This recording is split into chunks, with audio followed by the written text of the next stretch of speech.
Hello, my dear friends. An empire that had stood for thousands of years collapsed not because of enemies from the north or constant internal turmoil, but because of a commodity that England secretly pushed in. Opium not only destroyed the body, but also destroyed the entire national spirit from within. While the court was still debating about etiquette, the people were lost in confusion, and foreign troops were gradually tightening their control. Tonight, let's explore how England used opium to destroy China's greatest empire. So, before you get comfortable, take a moment to like the video and subscribe, but only if you truly enjoy what I do here. And let me know in the comments where you're tuning in from and what time it is for you. It's always fascinating to see who's joining us from around the world. Now, dim the lights, maybe turn on a fan for that soothing background, and let's embark on this journey together tonight.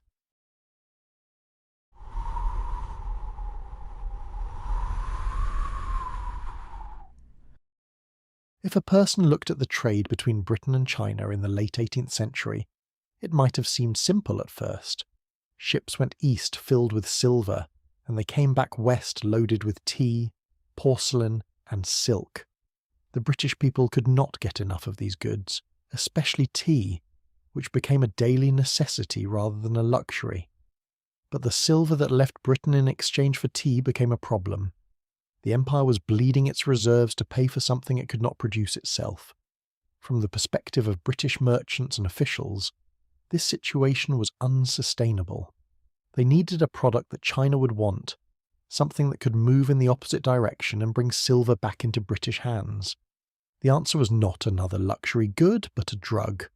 Britain already controlled large territories in India, where the soil and climate were perfect for growing poppies. From these poppies came opium, a resin that had been used for centuries in medicine but which, when smoked, created a powerful habit. British authorities saw more than just a crop. They saw a weapon. They realized that if they could turn opium into a staple in China, it would become a permanent market. People would not only buy it once, they would keep buying it, again and again, until they could not stop. It was a soft weapon, carried not by soldiers but by merchants. The British East India Company organised the production with precision. Indian farmers were forced or persuaded to grow poppies under contracts that gave them little choice. Food crops gave way to fields of flowers whose resin was harvested and processed into bricks of opium. These were packed into chests, carried to ships, and sent on long voyages to the Chinese coast. Smugglers and middlemen ensured that the drug reached the hands of buyers.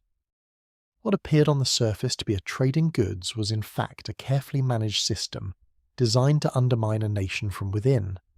It almost feels like the kind of corporate strategy we might see today when a company hooks people on a product and calls it innovation. At first, the Qing government did not fully grasp the scale of what was happening. Opium was not unknown in China, but its use had been limited. A few wealthy households had used it as medicine, and some coastal merchants had dabbled in the trade. It was not seen as a major issue. Officials were more concerned with piracy, tax collection, and keeping local order. The new surge of imports went unnoticed by many in authority, partly because corruption was already a problem. Bribes ensured that shipments passed through without interference. Some officials themselves began using opium, which made them even less likely to act. The economic impact grew steadily. Silver began to flow out of China in exchange for opium, reversing the earlier trade pattern.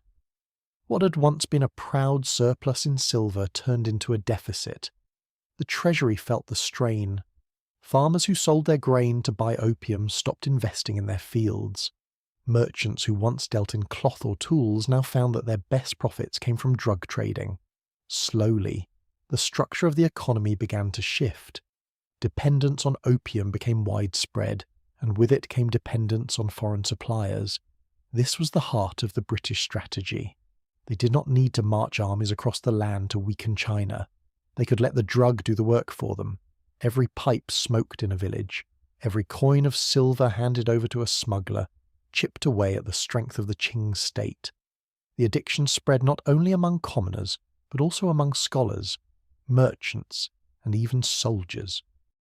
It reached into the bureaucracy and the military, dulling the very institutions that were supposed to protect the empire. Looking back, it is clear that this was not an accident. It was an intentional form of economic warfare. The British knew they were violating Chinese law. They knew the trade was destructive, yet they justified it by pointing to profit and the balance of trade. I cannot help but think that if I had been alive then, living in a port city and seeing these ships arrive, I might not have recognised that what looked like trade was in fact a slow invasion. The British called it commerce, but in practice it was a campaign. They used their control over India to ensure a steady supply. They used their naval power to protect shipping lanes. They used bribes to smooth over obstacles, and they relied on the very nature of addiction to ensure that once the market began, it would never end. Unlike tea, silk, or porcelain, opium created its own demand. People who began smoking it quickly found that they needed more. That needs guaranteed future profits for Britain and future weakness for China. In this early stage, before open conflict, the most striking feature is how invisible the attack was. There were no cannon blasts, no burning cities, no captured forts. Instead, there were rooms filled with smoke, bodies lying in stupor, and silver coins vanishing from the economy. The damage accumulated quietly but relentlessly. This is why historians later called it a soft weapon. It was soft in appearance, but its impact was as sharp as any blade. It is almost ironic that while Britain built ships with iron and cannons with steel, its most effective tool against China was a powder pressed from a flower. The Qing dynasty still believed itself secure. The emperor and his court continued their rituals and ceremonies. The bureaucracy maintained its exams and its paperwork. The military paraded in traditional drills. Yet underneath, the empire was being hollowed out. A state can survive external enemies if it has internal strength, but when the inside begins to rot, the walls can no longer stand. Opium created that rot, and Britain ensured that it spread as widely as possible. The stage was set for greater conflicts that would soon follow. What began as a trade imbalance had turned into a deliberate strategy of weakening an empire. Ships carrying tea and porcelain out of China were now matched by ships carrying opium into it. The silver that once filled Chinese coffers now poured out to pay for foreign poison. The empire's leaders were slow to see that this was not merely smuggling but a form of conquest. They would realise it only when it was too late, when the habit had sunk deep and the power to resist had slipped away. The soft weapon was already doing its work, and the empire that had once looked unshakable was beginning to lean under its weight. This quiet assault would soon bring visible cracks, as social, economic, and military systems all began to strain against the pressure. The first signs of collapse were already in motion, even if few wanted to admit it at the time. The early spread of opium across China was not hidden in dark alleys or limited to secret dens. It began openly among the people who had the most power, wealth, and influence, in palaces, mansions, and the private chambers of the elite. Pipes were lit as though they were part of polite entertainment. The drug was not yet seen as a poison, but as a marker of refinement. Nobles and merchants, eager to display their status, used opium as a symbol. A guest at a wealthy man's home might be offered tea, sweet cakes, and eventually a pipe of opium, as though it were a gesture of sophistication. What started as a luxury quickly became a fashionable pastime, and from there it grew into something more dangerous. It is almost comical that what they called elegance was really the act of poisoning themselves in velvet robes. Merchants who had gained fortunes from trade with foreign ships were among the first to embrace the habit. For them, opium was both a product and a pleasure. They used the profits from selling goods to foreigners to purchase opium in return, and then they consumed it themselves. The smoke drifting through merchant houses was more than a personal indulgence. It was also a signal to their peers that they were connected to global trade and able to afford what others could not. In a society where appearances mattered, opium became part of a performance. It marked the difference between the common labourer in the fields and the wealthy man who could recline with a pipe at his leisure. The impact on the Qing officials was equally serious. Many officials turned their eyes away from the growing trade, not because they failed to see it, but because they were paid not to interfere.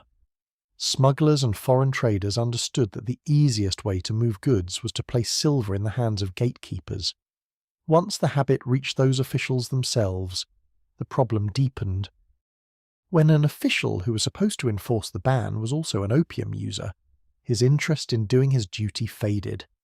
The administration became compromised, not by direct battle, but by quiet corruption and weakness. It feels like watching a system rot from the top. In the same way, modern institutions sometimes fail when those in charge benefit from the very problem they should stop. The result was that the Qing dynasty did not react quickly. Orders were issued occasionally, forbidding opium or warning of its dangers, but they were not enforced with seriousness. The words on paper meant little when the men signing them had smoke in their lungs. Across the empire, the drug was spreading. From the coast, it moved inland, carried along rivers, roads, and caravans. The wealthy smoked in their halls, the merchants in their shops, and soon ordinary townsmen began to copy them. The delay in response meant that by the time the danger was fully recognized, it had already become a part of social life. The social impact was visible in gatherings. Banquets that once focused on food, wine, and poetry readings began to include sessions of smoking.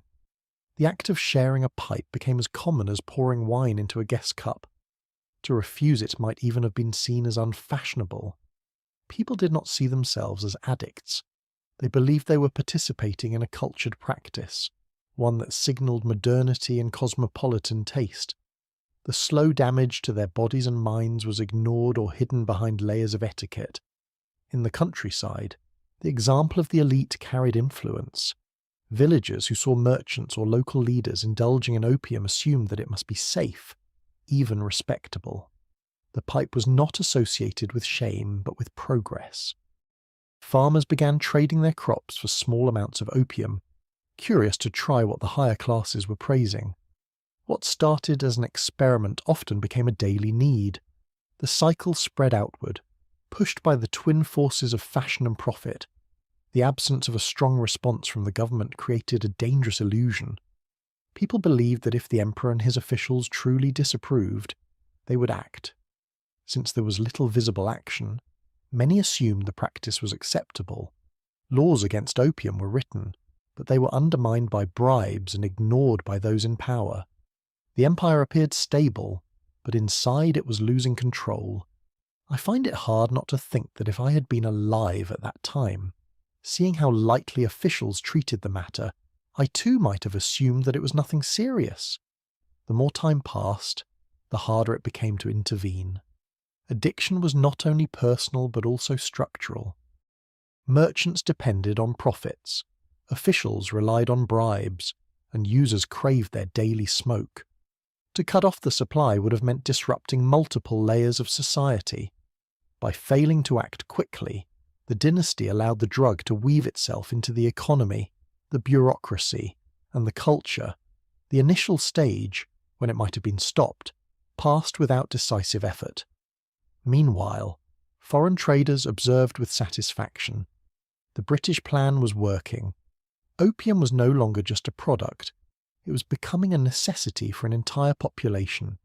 Each shipload brought more silver into foreign hands and left more weakness behind in China. The luxury of the elite had transformed into dependence, and the government had done little to stop it. What makes this stage particularly tragic is that the signs were visible. People could see relatives becoming thinner, weaker, and less productive. They could see officials neglecting their duties. They could see families spending money on smoke instead of food. But these warnings were ignored or dismissed as isolated cases. The belief that the empire was too strong to be shaken blinded many to the reality. The early indulgence of nobles and merchants, the corruption of officials, and the slow reaction of the state created a perfect environment for the problem to grow. What began as a fashionable amusement turned into a national weakness. By the time the dynasty understood the scale of the crisis, The habit had spread so deeply that it was no longer just a personal vice. It was a social epidemic. The seeds of collapse were planted not only by foreign merchants, but also by the complacency of those who should have protected the empire. The failure to act at the start allowed opium to become woven into daily life, making later efforts at control almost impossible. The empire stood proud on the outside, but inside the smoke was already spreading through its halls and homes. The silence of the government and the complicity of its elite gave the illusion of normalcy, but underneath, society was already shifting. The stage was now set for the effects to reach ordinary people more widely, eroding not just the luxury of nobles, but the survival of farmers, women, and children who had no power to resist what was coming. When the smoke of opium spread beyond the mansions and merchant houses, it reached the villages and the homes of the ordinary people. This was when the damage became impossible to ignore. Farmers, who had long been the backbone of the Chinese Empire, began to weaken under the influence of the drug. A man who once spent his days tending rice paddies or working in the fields could no longer summon the strength. Muscles that had once been trained for labour became slack, and his energy drained away. Instead of walking to the fields at dawn, many stayed inside, lying next to their pipes. The land was still there, the soil still fertile, but the hands that should have cared for it were idle. In a society where survival depended on constant work, the sudden absence of effort created a visible decline. Crops went untended, irrigation systems broke down, and entire regions began to suffer food shortages. It is almost bitterly amusing to think that one tiny pipe could destroy acres of farmland more efficiently than any invading army. The decline in men's health and willpower had consequences for families. Women who had traditionally supported the household became the only ones left to keep it functioning. Wives, mothers, and daughters found themselves carrying burdens they were never meant to bear alone. Some rose to the challenge, managing farms, selling goods in markets, or finding other ways to feed their families. Others faced desperation. Husbands who were consumed by addiction sometimes sold their wives or daughters to pay for more opium. In cities, women ended up in servitude or worse, not because of their own choices, but because their households had collapsed under the weight of addiction. Families that had once been stable crumbled, not through war or famine, but through the steady grip of smoke that dulled ambition and destroyed responsibility. Children were caught in this downward spiral. When fathers no longer worked and mothers were forced into impossible situations, children became the substitute labour force. Young boys who should have been learning skills or studying for exams were sent to work in the fields or carry loads in towns. The weight of adult responsibility fell on their small shoulders, shaping lives of hardship before they had even reached maturity. Worse still, some children were introduced to opium directly. Parents, overwhelmed or addicted themselves, sometimes gave their children small doses to quiet their hunger or keep them still. What began as an imitation of adult habits turned into early addiction. Small bodies suffered the same weakness, the same loss of will, and the same decline. A generation was being raised not with hope, but with dependence. The effects spread through communities in patterns that were easy to see, but hard to stop. A single household might fall into ruin, leaving neighbours to pick up the pieces, but when entire villages faced the same problem, there was no one left to offer help. The rhythm of daily life slowed. Harvest festivals became thinner, markets became emptier, and the energy of local gatherings faded. What had once been vibrant communities filled with labour, trade, and family life were now dotted with houses where smoke curled lazily from within, marking places where the will to work and to live had been consumed. If we think of it in modern terms, it would be like entire neighbourhoods where every family had a bottle of strong narcotics in the kitchen, treated as casually as sugar or salt. The government's failure to act only deepened the misery. Families who sought relief found none. Officials who might have stepped in to prevent the spread were themselves compromised. Tax collectors still demanded payment, but when farmers had abandoned their fields, there was no income to provide. The result was a vicious cycle. Fields left untended led to shortages. Shortages led to higher prices. Higher prices pushed families further into poverty, and poverty made the lure of opium even stronger. What had started as a problem of the elite became a trap for the masses. For women, the transformation of roles was stark. They were expected to keep households alive, even as the men who should have supported them wasted away. Some women became resourceful, finding ways to stretch what little food remained or managing the sale of small goods. But others fell into despair, abandoned by husbands who preferred smoke to duty. Stories of women being sold or traded were not rare. The desperation of addiction turned human relationships into transactions, stripping away dignity and security. I cannot help but feel that in such an environment, even the strongest bonds of family could be broken with frightening ease. The effect on children left scars that would last for decades. Not only did they lose the protection of stable homes, but many also lost the chance for education. Schools already struggled under shortages of teachers, and when children were forced to work or fell into addiction themselves, the hope of a better future disappeared. A society without strong children cannot imagine strong adults, and the empire was building a generation weakened before it even had a chance to grow. The spread of opium among ordinary people also had visible consequences in public order. Petty thefts increased as addicts sought money for more smoke. Violence in villages became more common, not from rebellion but from disputes between families falling apart under the strain. Markets shrank, farms emptied, and the stability that had once defined rural China began to fade. Where once the strength of the people had been the empire's greatest asset, now their weakness became its greatest vulnerability. Foreign traders profited at every step. Each chest of opium sold was more silver taken from the hands of the people and from the coffers of the state. The economic drain was matched by a human drain, as energy, productivity, and hope vanished. For the British, this meant success. For China, it meant decay that reached from the highest courts down to the humblest huts. The collapse of ordinary life showed how far the damage had spread. Nobles might indulge in opium for luxury. Officials might tolerate it for bribes. But when farmers abandoned their fields, when women were forced into desperate roles, and when children lost both childhood and future, the cost was unmistakable. It was not just a drug problem. It was a social catastrophe. By the time the Qing leaders began to take the issue seriously, the ordinary people had already paid the price. Their strength, their families, and their futures were eroded. What was left was a population drained in body and spirit, unable to provide the foundation that any empire requires to endure.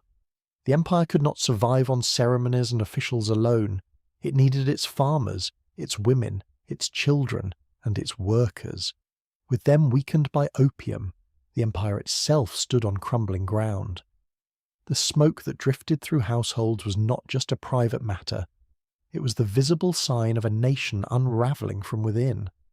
The suffering of ordinary people revealed that opium was not only a luxury or a corruption, but a force capable of undoing the very heart of society.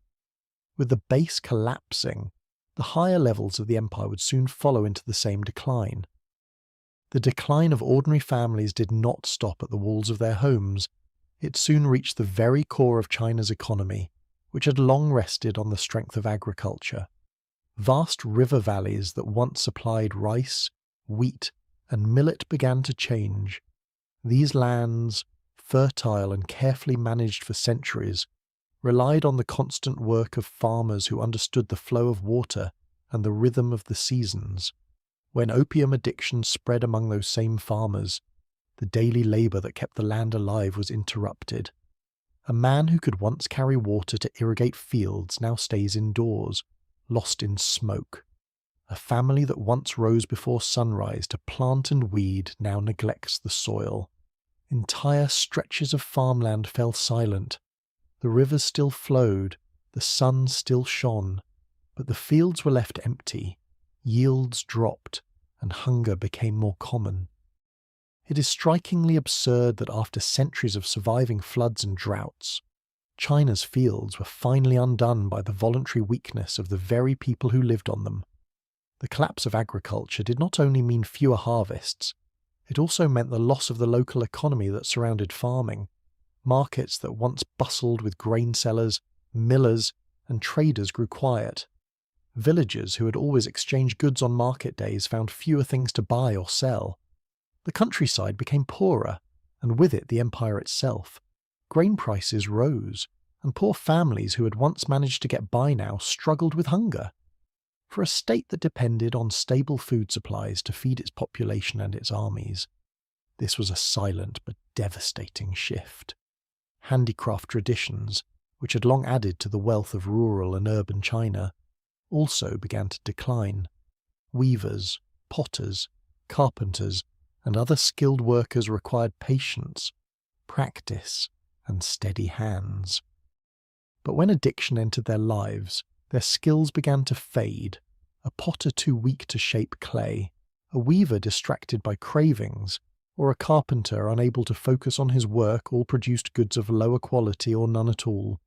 Workshops that had been passed from father to son for generations fell apart. Artisans who had once been proud of their craft became dependent on a substance that drained their talent away. If we think about it today, it would be like seeing entire industries of designers, builders, and engineers abandoning their skills to chase after a bottle of narcotics sold on every street corner. The decline of handicrafts had broader consequences. China had long been admired for the quality of its silk, porcelain, and lacquerware. These were not only sources of pride but also of trade. As artisans faltered, foreign imports began to replace local products. Shops that had once displayed fine Chinese goods now stocked foreign-made items. Dependence on external trade deepened, while domestic traditions weakened. The very image of Chinese culture, expressed through its crafts, was slowly eroded by smoke that dulled the hands and minds of its artisans. The internal market suffered as both agriculture and handicrafts declined. Rural areas no longer produced surpluses to sell. Urban markets lost their supply of goods. Trade routes that had once carried rice, silk, and pottery now carried opium instead. Silver that should have circulated within the domestic economy poured out to foreign merchants. This shift made China vulnerable not only to hunger and poverty, but also to foreign dominance. The more the people relied on foreign goods, the less control the empire had over its own survival. In regions along major rivers, the impact was especially visible. Fields along the Yangtze and the Yellow River, once the pride of the empire, began to show signs of neglect. Irrigation channels clogged, dikes crumbled, and harvests shrank. These were not sudden disasters caused by floods or storms, but slow, human-made declines caused by the absence of labour. The empire's leaders had long celebrated the rivers as symbols of abundance. Now they were reminders of weakness, flowing past lands that were no longer cared for. The loss of agriculture and crafts also weakened social stability. When families could not farm or produce goods, they turned to desperate measures. Theft increased, debt mounted, and more people fell into the grip of opium as a form of escape. What should have been a cycle of production and trade turned into a cycle of poverty and dependence. Officials demanded taxes that could not be paid, merchants demanded goods that could not be delivered, and the people turned increasingly toward foreign products that drained the country of its wealth. For the empire itself, the decline meant reduced revenue. Taxes on land and trade had been the foundation of government income. As farms were abandoned and markets shrank, the state collected less. Yet the costs of administration, the army, and the imperial court remained. The imbalance pushed the government to borrow, to raise taxes where it could, and to depend even more heavily on a system that was already failing. The economic structure that had endured for centuries began to collapse under pressure from within. I cannot help but feel that this stage of decline must have seemed both invisible and unstoppable, as though everyone saw it happening but no one could change its course. The combination of failing farms, ruined artisans, and shrinking markets revealed how deeply opium had penetrated society. It was no longer just a personal vice or a household problem. It had become an economic poison. The empire could not function without food, crafts, and trade. Yet all three were crumbling. The silver that once supported commerce was gone, and the products that once defined China's wealth were disappearing. The tragedy was not only the loss of material goods, but also the loss of identity. China had long been proud of its ability to feed its people and to produce beautiful, durable crafts admired around the world. When those strengths faded, so too did the confidence of its people and the respect of other nations. The empire, once called the Middle Kingdom, looked less like the centre of the world and more like a weakening state dependent on outsiders. As agriculture declined, handicrafts faltered, and the market collapsed, the empire stood on increasingly fragile ground. The countryside was no longer the strong base it had been, and the towns and cities no longer thrived as centres of trade. The economy that had once been vast and self-sufficient now leaned dangerously on foreign goods and foreign silver. The visible signs of decline in fields, workshops, and markets were warnings of a deeper collapse. They showed that the foundations of the empire were breaking apart. From there, the weakness would spread upward, reaching into the very institutions of government that depended on the strength of its economy. The spread of opium did not stop at the level of farmers, artisans, or merchants. It climbed steadily upward into the very heart of the Qing administration, the bureaucracy that had once been considered one of the most sophisticated in the world. This system, based on examinations, Confucian values, and long traditions of centralized power, began to weaken from within. Officials who had been trusted to enforce the law and guide the empire instead became entangled in corruption and addiction. The impact was subtle at first, but soon it became obvious that the machinery of government was slowing down, losing its ability to function as intended. One of the earliest changes was in the role of gifts and bribes. In the past, officials were often offered silver, land, or favours to look the other way. With the rise of opium, the substance itself became a new form of payment. Merchants and smugglers who wished to continue their trade did not always need to hand over large amounts of money. Instead, they gave officials the very product that was causing the problem. The officials accepted it, not only for personal use but also as a currency they could pass along to others. The drug became both a commodity and a token of influence, slipping quietly through the networks of power. It is almost laughable to think of a government where bribes were not just coins or jewels, but pipes filled with smoke, exchanged like a twisted version of hospitality. As more officials indulged, their ability to perform their duties declined. Judicial cases that required careful thought and judgment were delayed for weeks or months. An official too clouded by addiction might postpone hearings, ignore petitions, or hand down decisions without proper review. Families waiting for justice found themselves stalled, their cases buried under the lethargy of an administration that no longer had clear minds at its helm. The bureaucracy that had once prided itself on rigorous standards and learned men was now filled with figures who were distracted, weakened, or uninterested in their work. The deterioration extended into the larger machinery of the state. Imperial edicts still flowed outward from the capital, written in precise calligraphy and carrying the seal of the throne. But in the provinces, where they were supposed to be enacted, the response was sluggish. Governors and magistrates read them, nodded, and then returned to their pipes. Reports back to the capital were delayed or falsified, hiding the extent of the decline. What had once been a system admired for its structure was now burdened by inefficiency and dishonesty. If we compared it to modern times, it would be like having an entire government distracted by constant intoxication, unable to make decisions while crises piled up in every corner. The problem was not only the individual weakness of officials, but also the culture that developed around it. When a magistrate or governor openly indulged in opium, it signalled to subordinates that such behaviour was acceptable. Lower-level clerks followed the example until entire offices were compromised. Work that should have been done in days took months. Tax records went missing. Court decisions were left unsigned. Local disputes that needed intervention were ignored until they grew into larger conflicts. The state's promise of order and fairness eroded, leaving people disillusioned. For ordinary citizens, this failure of the bureaucracy was devastating. They had always relied on officials to mediate disputes, to manage taxes, and to ensure some degree of justice. When those officials failed, people were left with little recourse. Many turned instead to local power holders, wealthy families, or even criminal groups who could enforce order where the state no longer did. This shift weakened the legitimacy of the dynasty itself.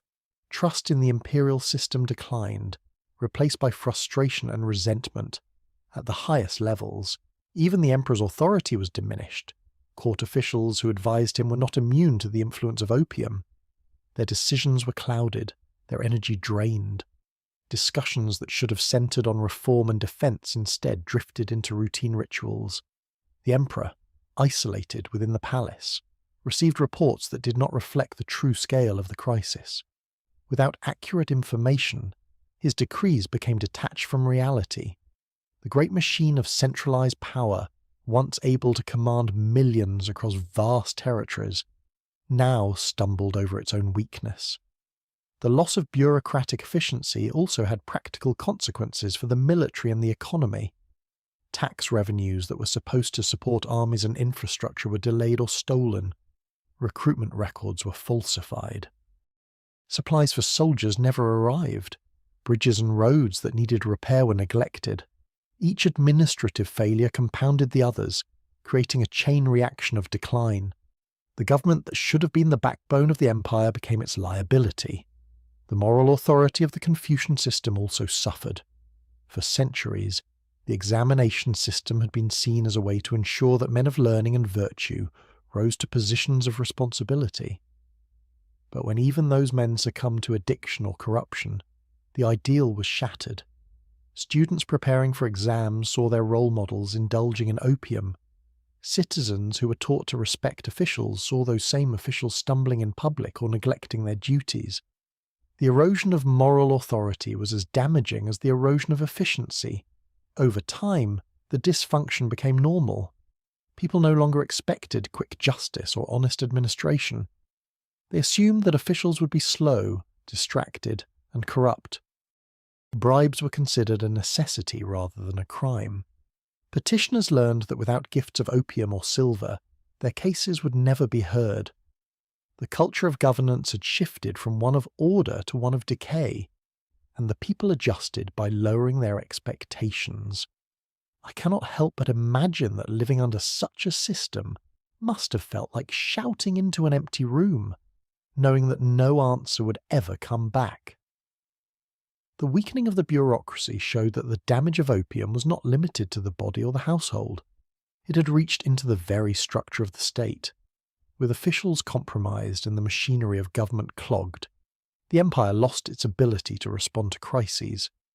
The great administrative system that had once been China's pride was now a burden, dragging the nation further into decline. As the bureaucracy faltered, the effects rippled outward.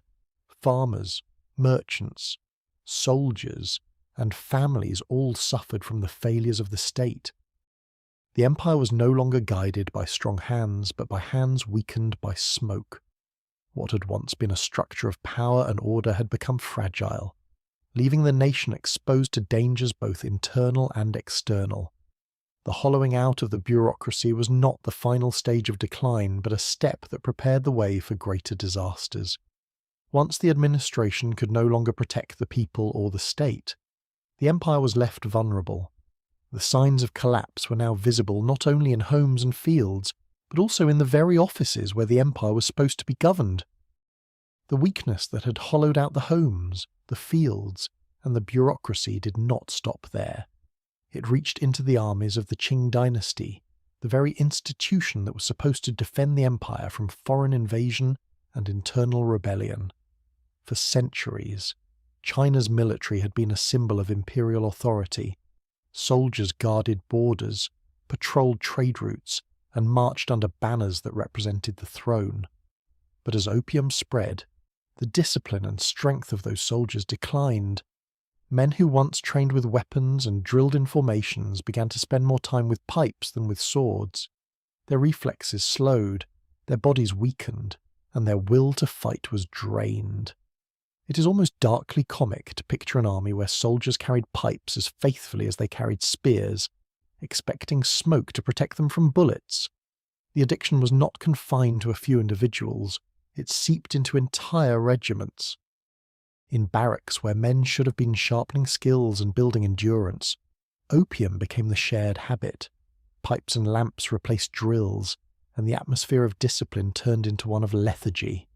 Officers who should have enforced order often shared in the same weakness, allowing the problem to spread unchecked.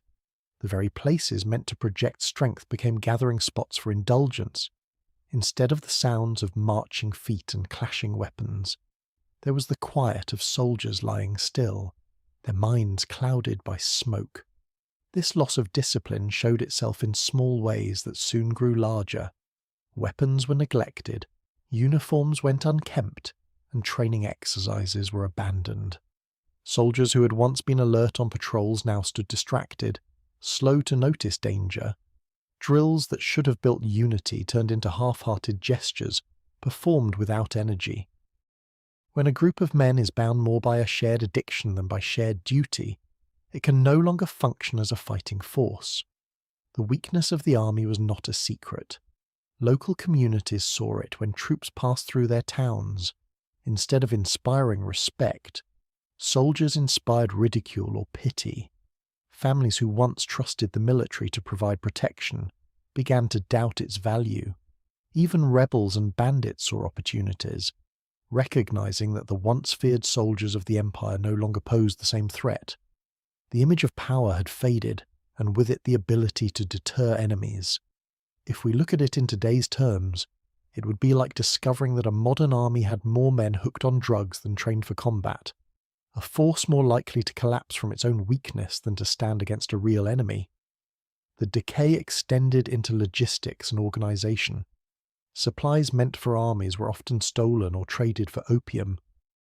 Food, weapons, and uniforms disappeared, replaced by crates of the drug. Recruitment suffered as well. Young men who might have joined the army were already weakened by addiction before they ever held a weapon.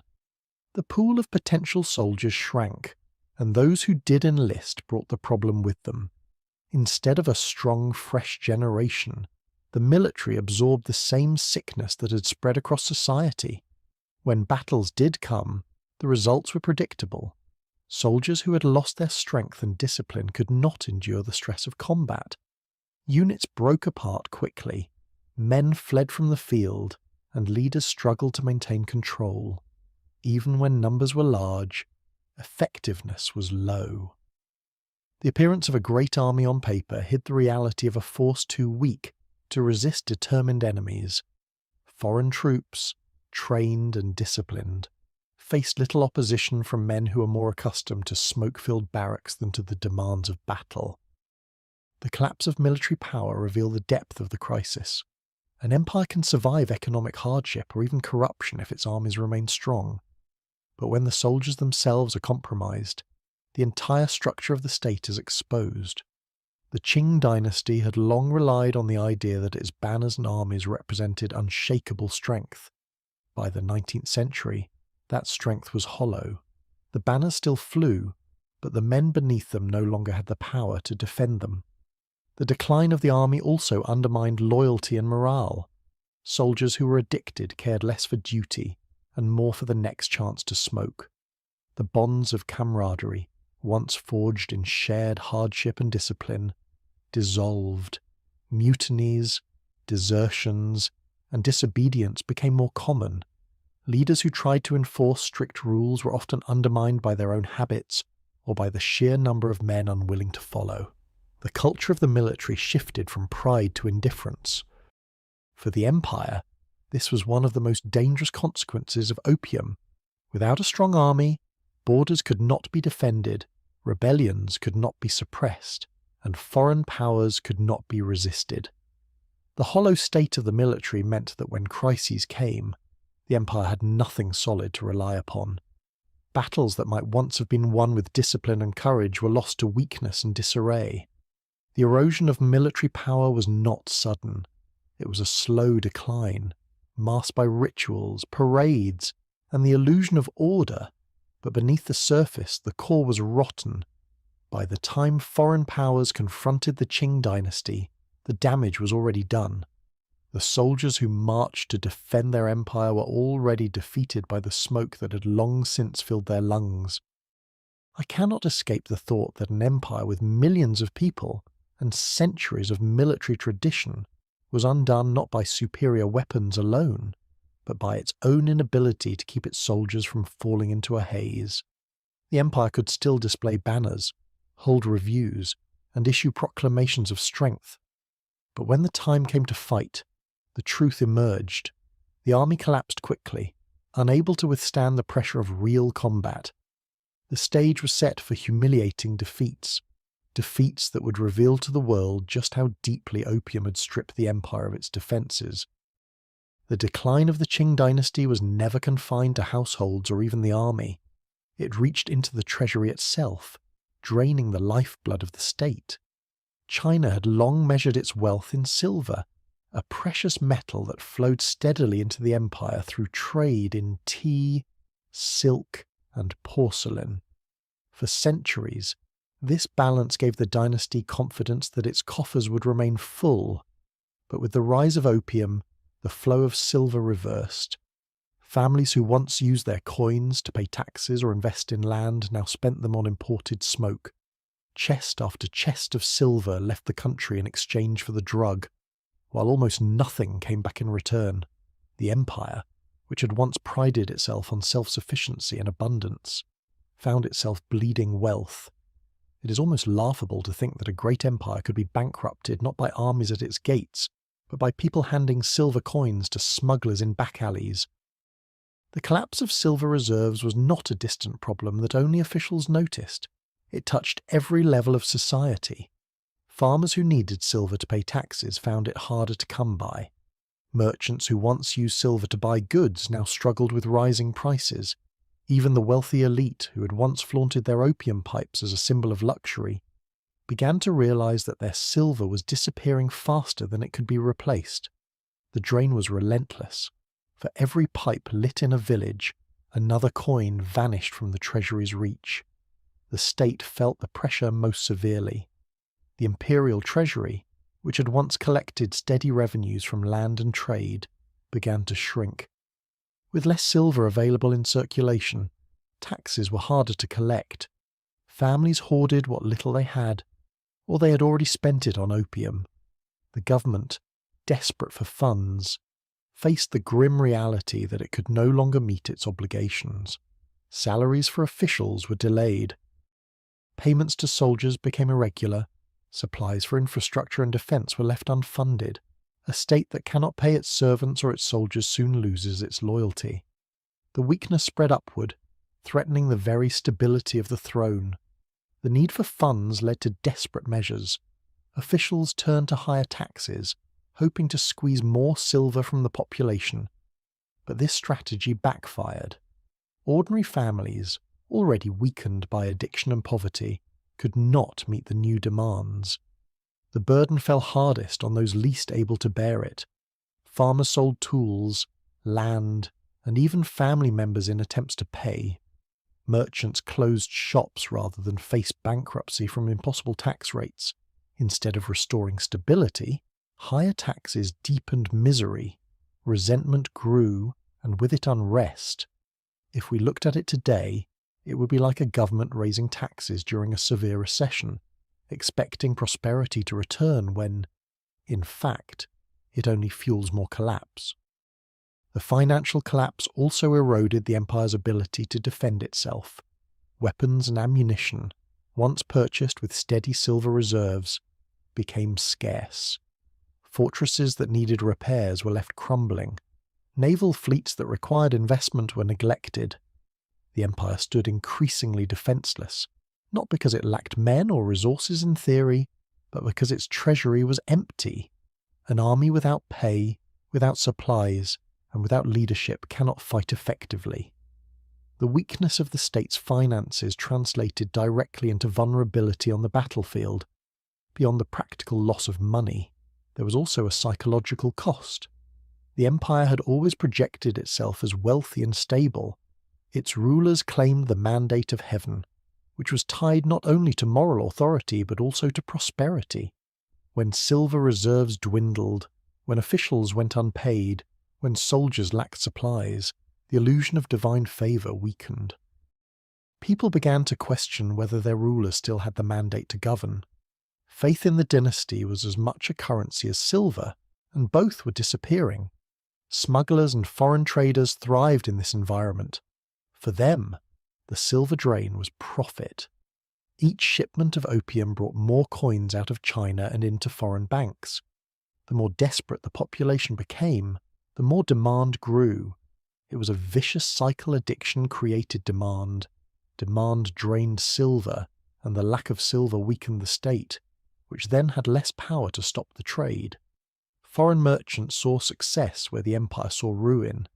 The government's attempts to regulate the crisis were half-hearted and often corrupt. Some officials tried to enforce bans on opium, but they were easily bribed. Others focused on raising revenue through new taxes or levies, but these measures angered the population without solving the underlying problem. The lack of a coordinated response meant that the treasury continued to shrink, while resentment against the state grew. For ordinary people, the financial collapse meant constant insecurity. Taxes could rise without warning. Officials might demand payments in advance or invent new fees. Farmers who once survived on modest harvests now faced the dual pressure of addiction in their families and crushing demands from the state. Markets that once provided stability turned chaotic as prices rose and silver grew scarce. Poverty deepened, and the sense of despair spread.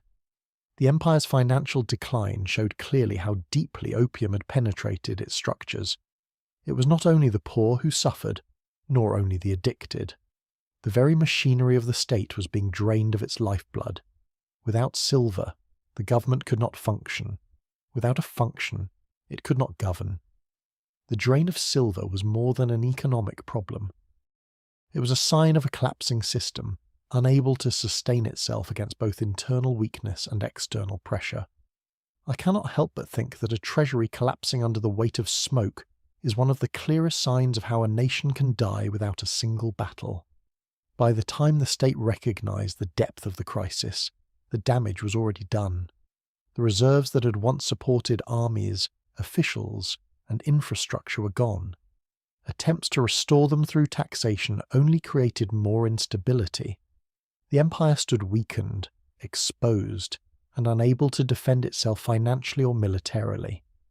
The collapse of the treasury was not an isolated event. It was tied to the failures of agriculture, the decay of the bureaucracy, and the weakness of the army. Together, these created a cycle of decline that the dynasty could not escape. As silver continued to pour out of the country, the empire was left not with prosperity, but with smoke, poverty, and instability. The drain of silver from the treasury was one of the most visible signs that the empire's foundation was breaking apart. What had once been a proud and wealthy state was now struggling to pay its own servants. The weakness that began in private homes had now reached the very heart of the dynasty's power. The Qing dynasty had long claimed to be the guardian of stability and tradition, but by the 19th century, the need for reform was becoming urgent. Pressures from foreign powers, internal unrest, and the decay of daily life all demanded new solutions. Efforts at self-strengthening were proposed, aiming to modernize the military, reform the administration, and revive the economy. Yet these efforts faced an enemy more insidious than foreign cannons or rebellious armies. Opium, already woven deeply into the fabric of society, made reform nearly impossible. The very people who were supposed to lead renewal were often the same people lost in smoke. Their minds dulled and their bodies weakened. It is almost absurd to imagine ministers planning modernization while pausing to take a pipe, believing they could strengthen the empire with one hand while destroying themselves with the other. The weakness of human resources was one of the greatest obstacles. Reforms require energy, clear thought, and determined leaders. But when officials, scholars, and even military officers were consumed by addiction, the talent pool was drained. Men who might have designed new schools or written policies for industry were instead clouded by opium. Ambitious programs were proposed, but they were drafted by tired minds, debated by distracted officials, and carried out by weakened administrators. The very capacity to think of the future was eroded by a substance that encouraged only retreat into haze. Among the educated elite, the problem was especially severe. These men had been trained to memorize the classics, debate philosophy, and serve as guides for the state. But opium crept into their circles, dulling their brilliance. The very people who should have been the engine of reform became part of the resistance to it, not because they opposed progress in principle, but because they lacked the will to push it forward. Universities and academies lost some of their brightest minds. Examinations, which had once been gateways to service, became arenas where candidates arrived weakened, distracted, or already addicted. Instead of renewing the bureaucracy with vigour, the system replenished itself with men already compromised. Finances also played a decisive role in blocking reform. Ambitious plans for modern armies, new shipyards, or improved infrastructure all required money. But the treasury, already drained by opium and weakened by corruption, had little to offer. What funds existed were often diverted to cover immediate crises, such as paying soldiers or supplying the court. The idea of investing in schools, factories, or modern weapons became secondary. Reform requires stability, yet the empire was constantly scrambling to fill holes left by its own weakness. If we compared it to a modern state, it would be like trying to build high-speed rail while the government cannot even pay the electricity bills. The little money that was spent on reform often disappeared through corruption. Officials entrusted with funds used them for personal gain or simply lost them in a haze of addiction. Projects that began with grand announcements ended with half-finished buildings, poorly equipped arsenals, or ineffective training programs. Foreign observers noted the gap between the empire's promises and its achievements. On paper, the Qing looked as if it was responding to the crisis. In reality, the reforms were hollow, blocked by the very substance that had already weakened homes, farms, armies, and treasuries. The social foundation necessary for reform was also missing. An empire depends on its people to carry out change. Farmers must grow food, artisans must produce goods, and soldiers must train and fight. But with so much of the population affected by addiction, the energy to support reform simply did not exist. Even if the leadership had found the vision and the money, they lacked the healthy, productive citizens needed to carry out the plans. The result was stagnation disguised as progress. For ordinary citizens, the talk of reform sounded distant and irrelevant. They continued to face the same burdens of addiction, taxes, and poverty. The promises of stronger armies or modern schools did not touch their lives. When projects failed, it only confirmed their suspicion that the dynasty was incapable of true change. Trust in reform efforts faded, leaving people cynical and disengaged. Without the support of the population, even the most determined leaders would have struggled. Some reform-minded officials and intellectuals did see the problem clearly. They argued that opium was not only a social curse but also the greatest obstacle to renewal. But their voices were drowned out by the weight of addiction and the resistance of vested interests. Those who profited from the trade, whether foreign merchants or corrupt local officials, had no reason to support change. Those who were addicted themselves lacked the strength to fight. The result was paralysis. The tragedy of this period is that the empire was not entirely blind. Leaders knew that reforms were necessary. They had examples from abroad, especially the rise of Western industrial powers. They understood that China risked falling behind. Yet understanding without action is powerless. The smoke of opium filled the gap between knowledge and practice, leaving reforms trapped as ideas rather than realities. I cannot help but feel that this was one of the cruelest aspects of the crisis, watching potential solutions dissolve before they could ever be tried. As time passed, the gap between China and foreign powers widened. Western nations built factories, railways, and fleets, while China issued decrees that went nowhere. The appearance of reform was maintained through ceremonies and proclamations, but the reality was decay. Foreigners interpreted this as weakness, and they were correct. A state that cannot reform itself cannot defend itself. The paralysis of reform was not just a missed opportunity, it was a step deeper into decline. Without new strength, the empire could not resist foreign demands. Without investment, its armies remained weak. Without education, its bureaucracy remained stagnant. The window of time when change might have been possible closed, leaving China exposed to greater humiliation and loss.